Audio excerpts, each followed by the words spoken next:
Maya, what did you do this weekend? Oh, I stayed at home, I watched some TV, I ate some food, it was fine. Stop the podcast. Maya, that was the most boring sentence I have ever heard in my life. If you say that to a potential friend, they will literally fall asleep standing up. I know, but that is what textbooks teach. I stayed at home. It is grammatically perfect and socially deadly. Today, we are fixing that. We are teaching you how to turn your boring weekend into a story, how to talk about hobbies you don't even have, and the golden question that makes people want to be your best friend. Welcome to Real Word English. I am Maya, the person who actually had a great weekend but didn't know how to say it. And I am Leo. We are diving deep today because hobbies are where students become friends. If you can't talk about your free time, you'll never move past the elevator small talk we discussed in episode 1. Exactly, let's start with the Friday afternoon trap. A coworker asks, any plans for the weekend? Most learners say no plans. This makes you sound like a lonely vampire, Leo. Even if you are just sitting on your couch, you have to frame it correctly. Instead of no plans, use the phrase, just taking it easy, or I'm looking forward to a low-key weekend. Low-key, that is a huge B2 level word. It means relaxed, quiet, and not busy. It sounds intentional and cool rather than just empty. Now let's talk about the past, present, future method for Monday mornings. When someone asks, how was your weekend? Don't just give one sentence. Give three.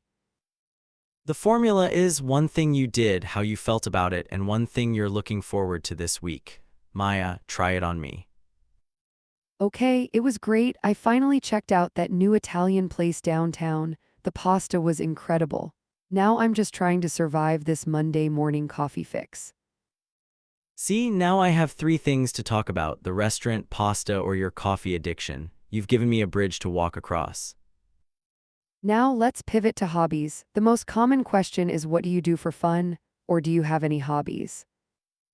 Textbooks teach my hobby is swimming. Maya, when was the last time a native speaker used the word hobby in a casual conversation? Never. It sounds like an interview for a visa. We say, I'm really into, or I've been spending a lot of time on. I'm really into hiking. I've been spending a lot of time playing guitar. These phrases show passion. They show life.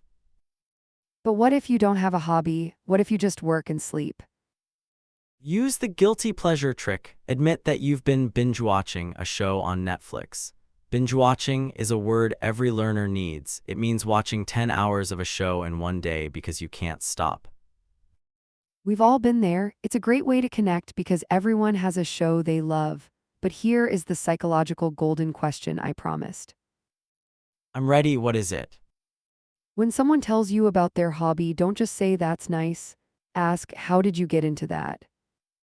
How did you get into that? That is genius. It forces the other person to tell their origin story. People love talking about themselves, and this question lets them do it for 10 minutes straight while you just listen and nod. It turns a boring list of facts into a deep conversation. If Leo says he likes skydiving, I ask, how did you get into that? And suddenly he's telling me about his 21st birthday in Hawaii. Wait, did I go skydiving in Hawaii? I wish, but you're right, the conversation becomes an adventure. Let's talk about the weekend vibe. Native speakers love to use the word vibe to describe an experience. The restaurant had a cool vibe. The park was such a good vibe. It's a shortcut. Instead of using 5 adjectives, just say the vibe was off if you didn't like it, or it was a total vibe if it was amazing. Okay, Leo, let's wrap this up with a real word challenge for our listeners. This one is big. Your mission in the comments, tell us about your guilty pleasure. What is that one hobby or TV show that you are really into, but maybe a little embarrassed to admit? Don't be shy, we are a community of humans here, not robots. We'll read the funniest guilty pleasures in the next episode. And remember, if you want to stop sounding like a dictionary and start sounding like a friend, hit that subscribe button and share this with a fellow English learner. Next time, we are getting serious.